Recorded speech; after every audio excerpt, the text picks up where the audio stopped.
What is your disability and how do you manage? I'm glad someone caught that.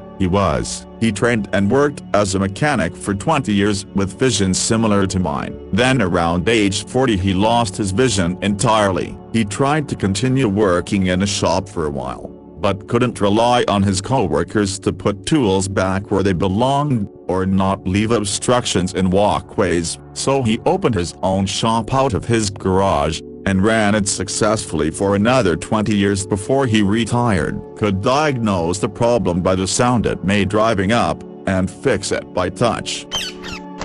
The whole asking for help thing is a strange one. Not long ago I injured my leg and went through a sequence of being fully immobile, being able to move around short distances on crutches, but with pain, to steadily improved mobility. I'm basically fine now. I have a good and supportive circle of friends who offered all the help I might possibly want. What I discovered is as I got better I really strongly, on an emotional level, did not want to accept help from people. I wanted the sense of independence of doing things for myself, even if I was slow, clumsy and feeling pain as a result of it. On a rational level it makes no sense. My friends would not have thought any worse of it if I had just asked for help, and yet on an emotional level I just didn't want to ask for it. Once, when I was at the point of being able to move on crutches without appreciable pain, I got on the bus and when a young guy immediately got off a seat for me,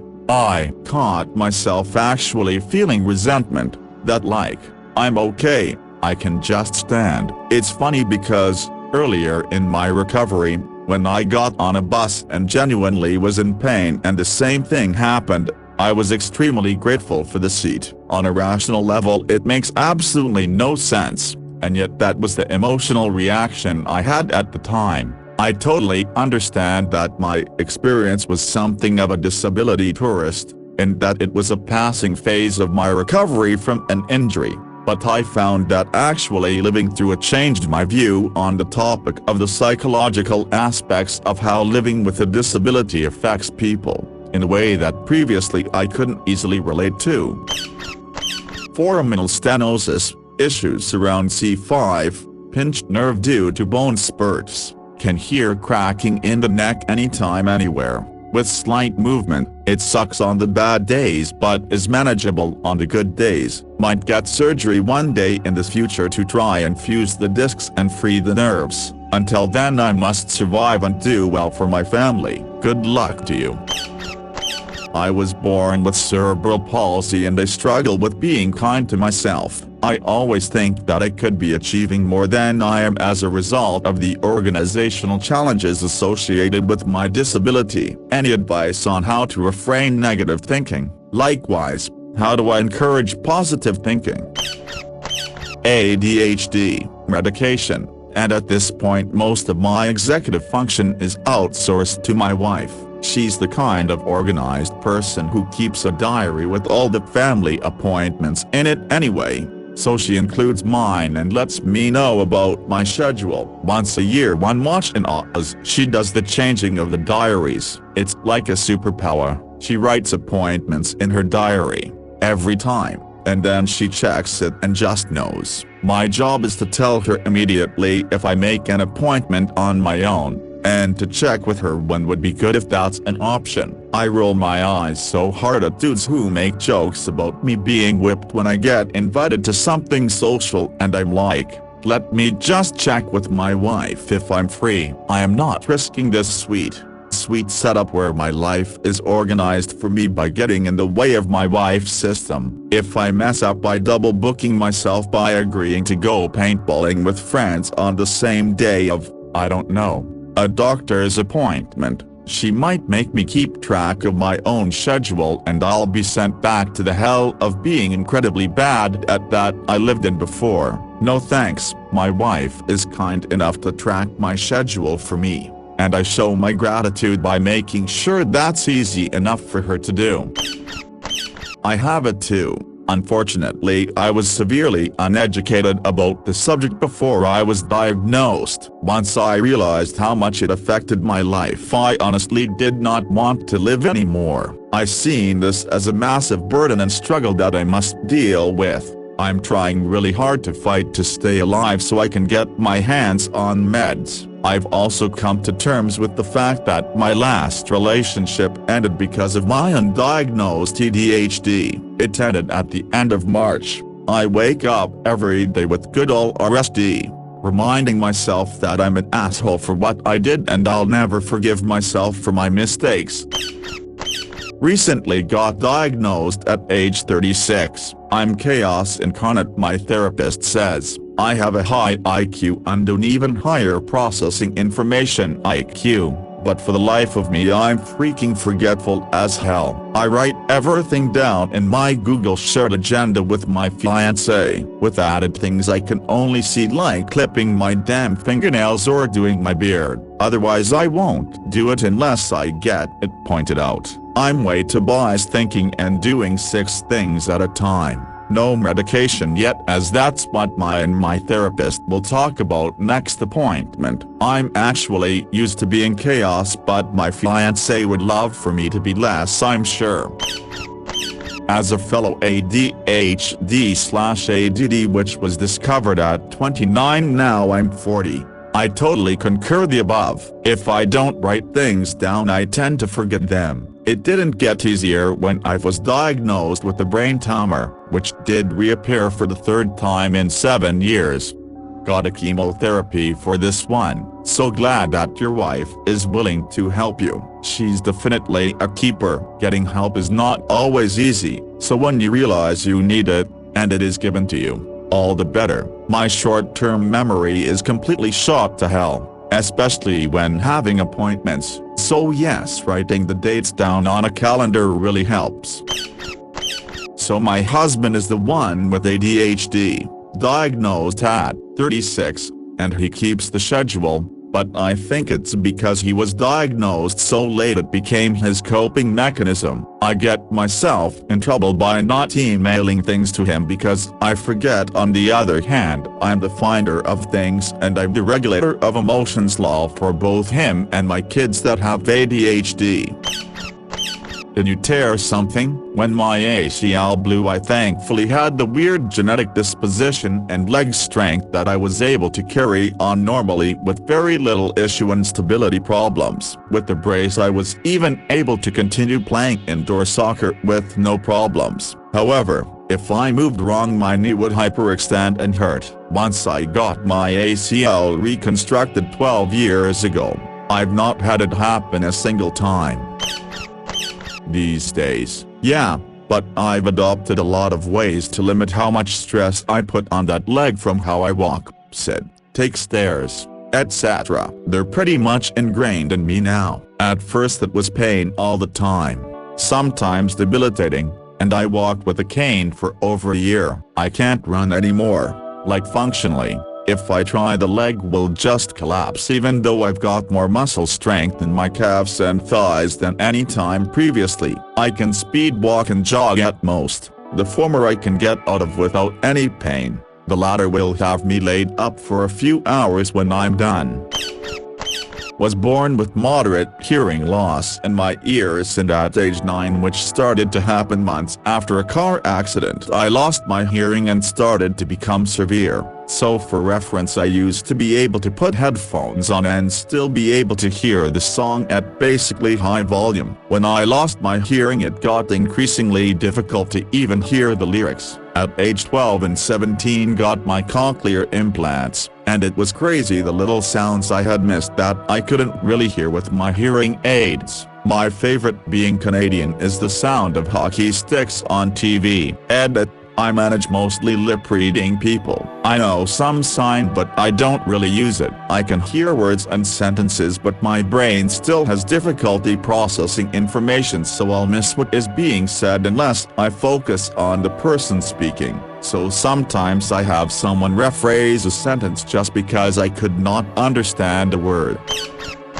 I also have a cochlear implant, as I am deaf in my left ear, and also have profound hearing loss, but am not deaf. In my right ear, my hearing loss is progressive, as I was born with normal levels of hearing, and had that up until I was about 1 or 2. I then only had a partial hearing loss in my right ear, until I suddenly went deaf in my left ear at about 7 years old. My hearing loss is believed to have been caused by a condition known as Pandred syndrome.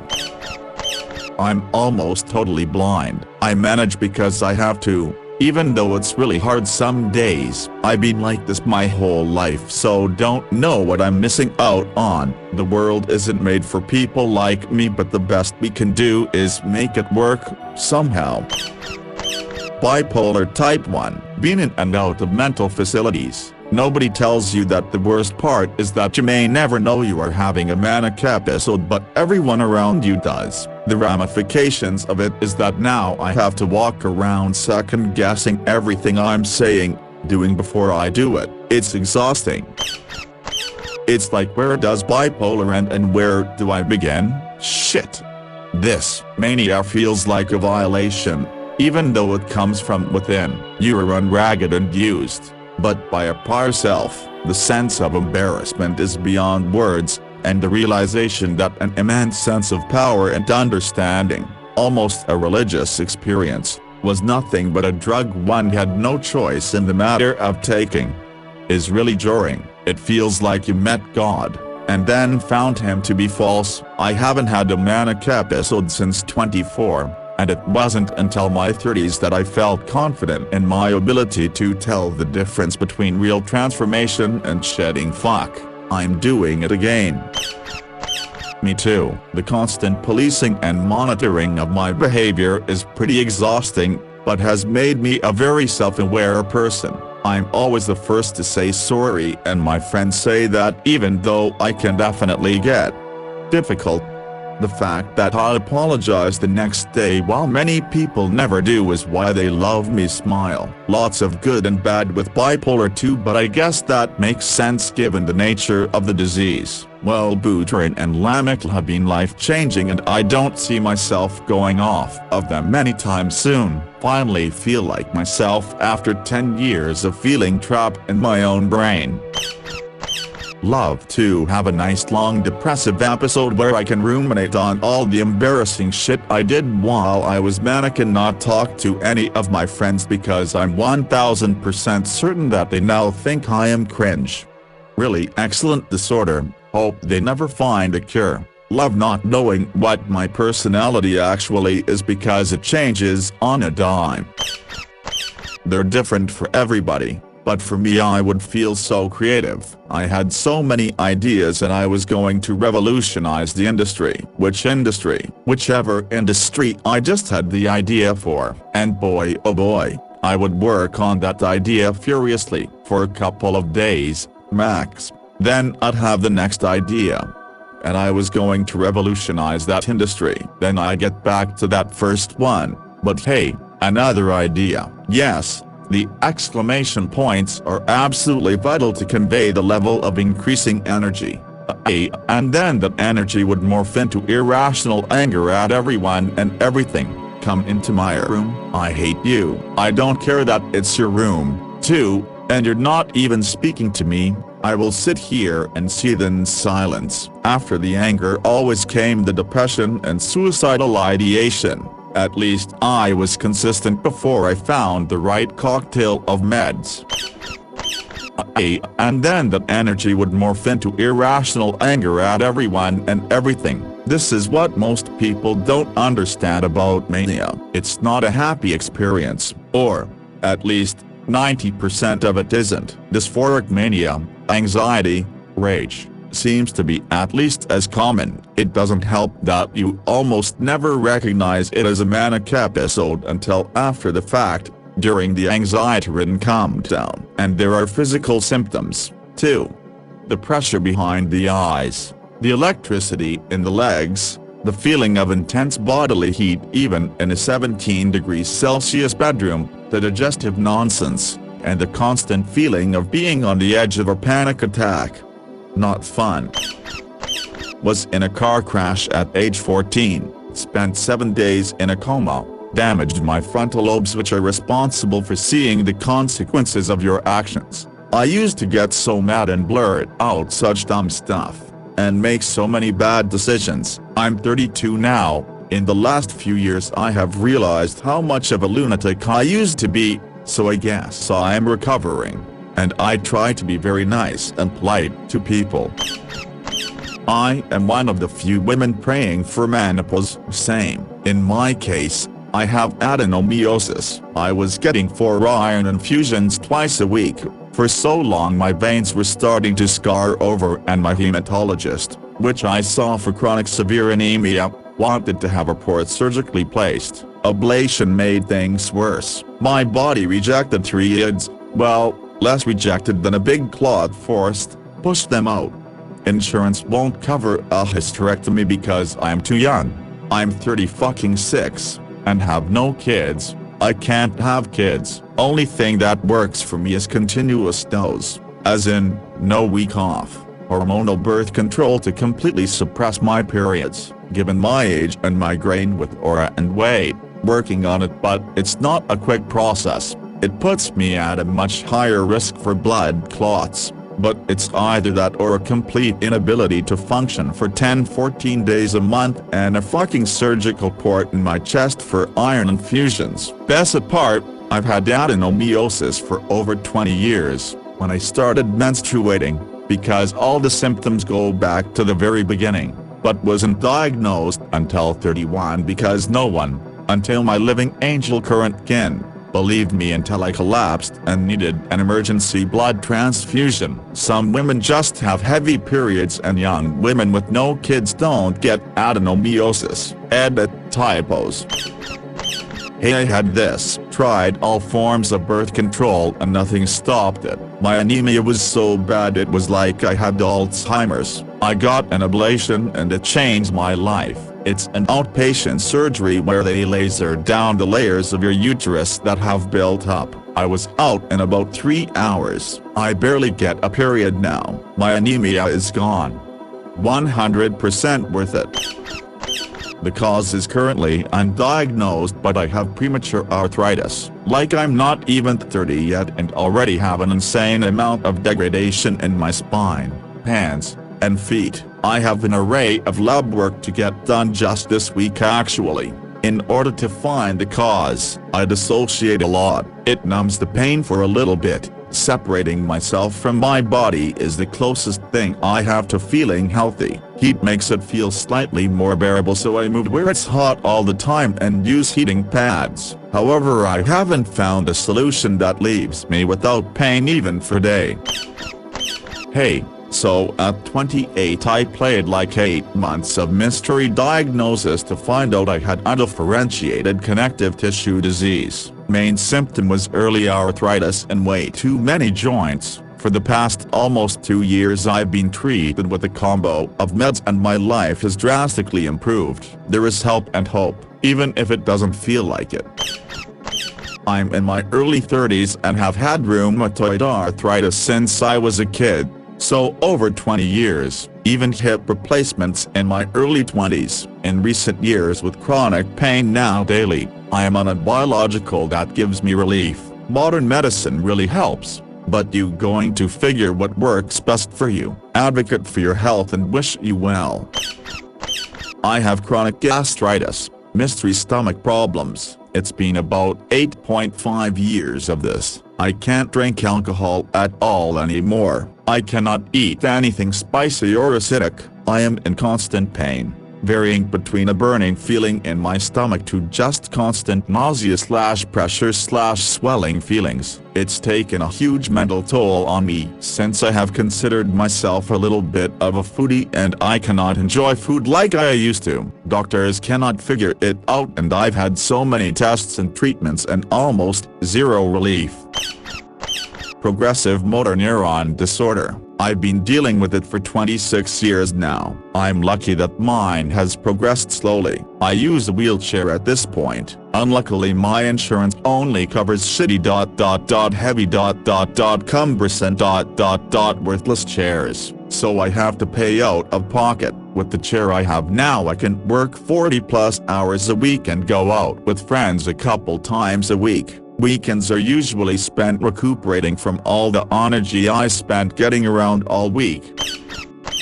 Fibromyalgia. I watch my energy expenditure, take the time to walk every day I can manage it, rest when I need it, take my diclofenac, drink masala chai, put turmeric in my food, see a whole lot of doctors, and say no a lot. We're working on getting me a foldable cane so I can have it on hand when I'm dizzy. I have step stools that count as low seats in the laundry room and bathroom. I have heating pads and use them. It's not enough to make me able to hold a job, but it's enough to make me able to cook simple meals 4 nights a week and find things about my life to enjoy and be grateful for.